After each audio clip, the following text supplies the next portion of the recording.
Every fighter pilot remembers the first time they employed in combat and how special that moment was, because all your life you've wanted to do something. And fighter pilot is not just a job, it's an attitude, it's a mentality.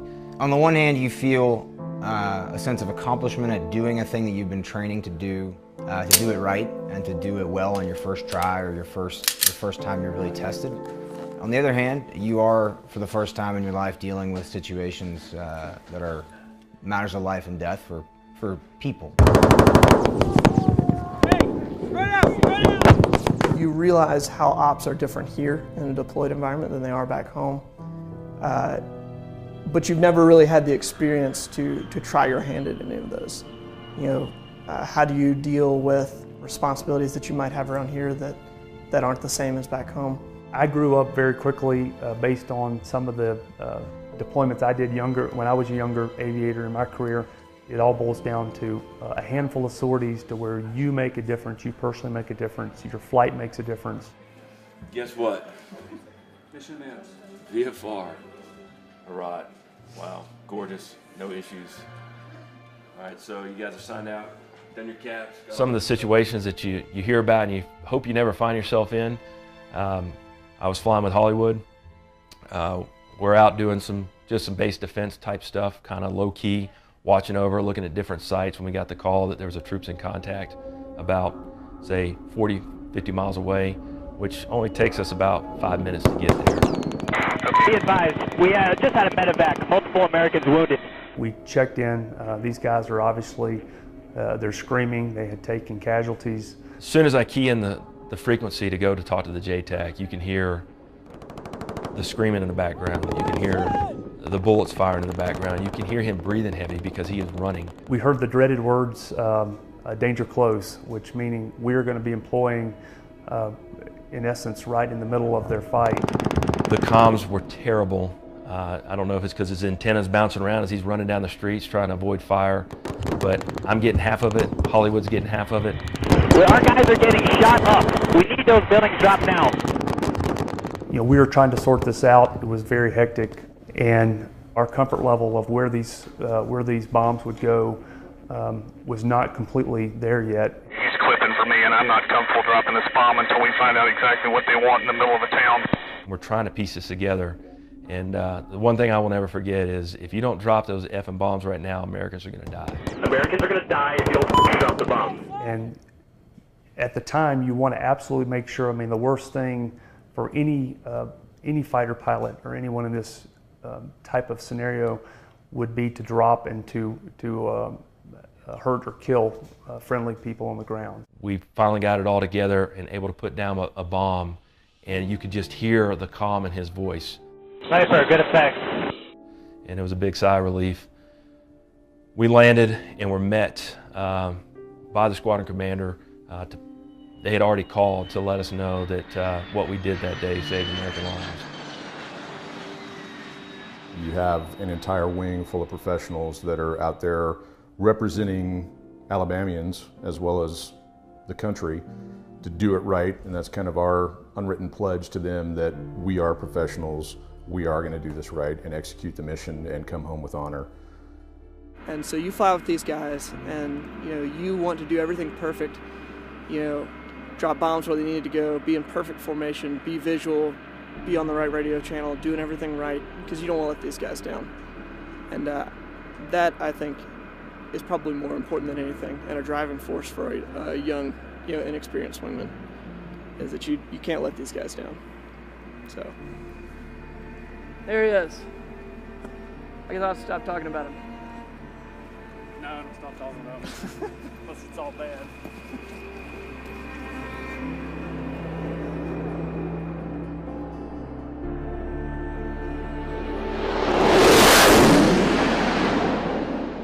That's what we want, is for the young guys to look up to us, to see us doing it right. So obviously that's incumbent on us to make sure that we set a good example, do things right as much as possible, and then that's the example that they see, and then they strive to also do at least as well, if not better. We are lucky to have two very solid lieutenants. They've come over here and they performed extremely well, and don't tell them I said that. that level of confidence of being here after the first time that they got to employ in true combat and the first time they take off over enemy territory, knowing that in a single engine aircraft, if I take a bird, if I have an oil problem, I might be dropping down into enemy territory and it's going to be a while before I'm picked up. I remember those nerves the first time I flew across the border into Iraq, and they have handled that extremely well and gotten past that and actually employed and have done phenomenal on their employments.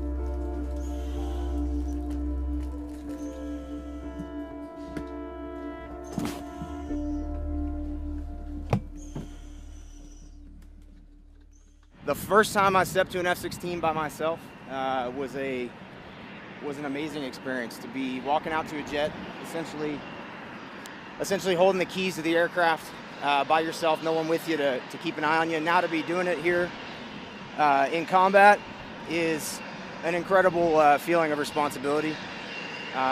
Certainly, I am reminded often personally of the fact that I graduated pilot training only 2 years ago. I graduated F-16 training a year ago, and now here I am doing it for real. It feels like a lot of responsibility, and it's an honor to be given that and to be entrusted with it. So, I mean, this jet is amazing, and I'm going to be in charge of it tonight, so you got to do everything right. Hey guys, what's up? The experiences that Split and I have gained over the course of this deployment are ones that you can only gain on deployment. Be it the flight hours, be it the working with JTACs, be it the comm problems that you have with the high terrain around here. Those are things that you can talk about back home, you can train to back home, but the state of Alabama is a pretty flat place. We certainly don't have any 18, 20,000 foot mountains around there, disrupting your comm, disrupting your line of sight. And so you take away experiences from here that you can't simulate very accurately back home. And having gone out here, having had the opportunity to actually work with guys on the ground, to make a difference in people's lives, to drop ordnance and to make strafing runs that are going to ensure that people go home to their families is a pretty awesome experience. Good hit, good hit. Everybody's been there as a lieutenant, and so to see those guys, knowing when they come back and the training they get and the experience they get, they're going to do well. But a great parallel is to think of World War II when guys were 19 years old and they came out with 100 hours of flying time and they were handed an airplane, a single seat P-51, and they were sent to war. A lot of brave men who took some pretty difficult steps at a very, very challenging time to make it possible for guys like myself to be here flying today. They fought very different wars. Their bravery was a different kind of bravery than ours, a lot more sometimes in the face of the enemy. And that's something that I think all of us still respect. It still commands respect today. Our squadron, we're the 100th Fighter Squadron, which is one of the 4 original fighter squadrons that were part of the 332nd Group that comprised the majority of the Tuskegee Airmen. Most everybody knows the history of the Tuskegee Airmen. They were the Red Tails. They were the all-black squadron in World War II that performed outstanding, providing support for the bomber missions. And it initially was an experiment to see if, can someone who's black fly an airplane and go and be successful in combat? And obviously the short answer is yes. And they not only did it, they did it very well, exceptionally well. And you fast forward that through several iterations of fighter aircraft, and now we have the F-16, a single-seat, single-engine multi-role fighter aircraft of the same lineage, same 100th Fighter Squadron. And we're here now in Bagram, Afghanistan, doing the same thing, taking the fight to the enemies of our nation and supporting the men and women on the ground in close air support.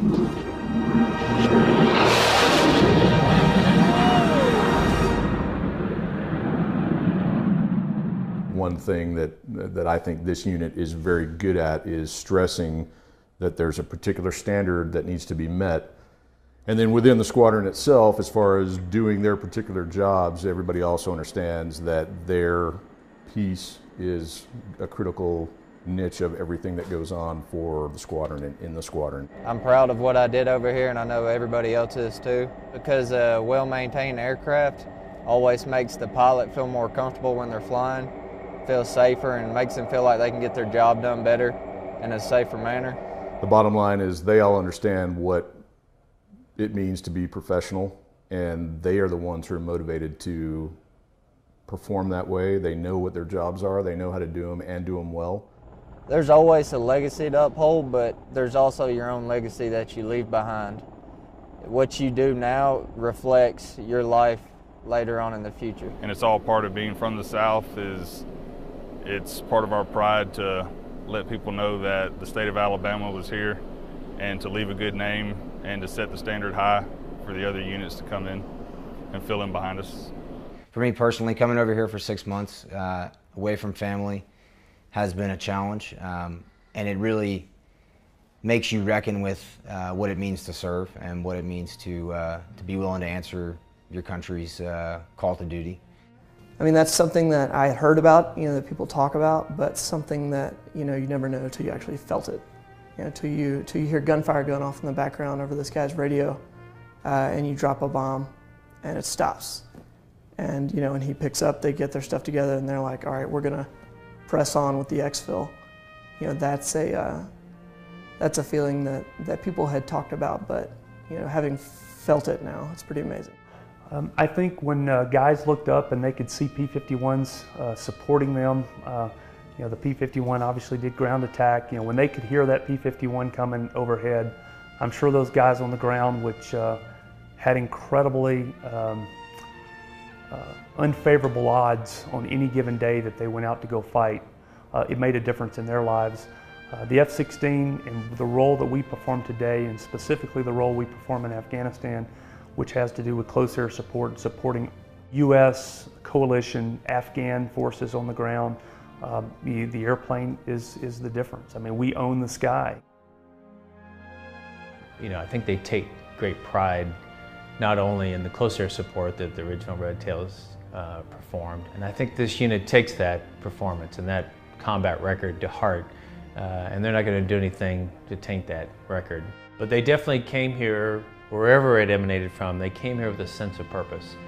And their sense of purpose was to represent their unit, their state, and their nation and their Air Force incredibly well. And you can see that very, very conscious of the character of their service and the character of their performance. The Tuskegee Airmen had to battle a lot of different things in order to be fighter pilots, not just learning how to fly and learning how to employ a fighter aircraft in combat, but they also had to overcome all the racial tension and stereotypes that exist in America. But at the end of the day, the most important thing was what kind of pilot were they, what kind of excellence did they have, how did they fly the mission, how did they fight, and that's what truly determined the success for those 996 airmen who graduated the Tuskegee experiment. And the exact same thing holds true today with Split and Lefty. Everything that they do is going to be heavily scrutinized, and at the end of the day, as long as they meet or exceed the standard of the 100th Fighter Squadron, then they will continue to be successful here, and they will continue to do well. And I have every confidence in both of those young men that they will do just that.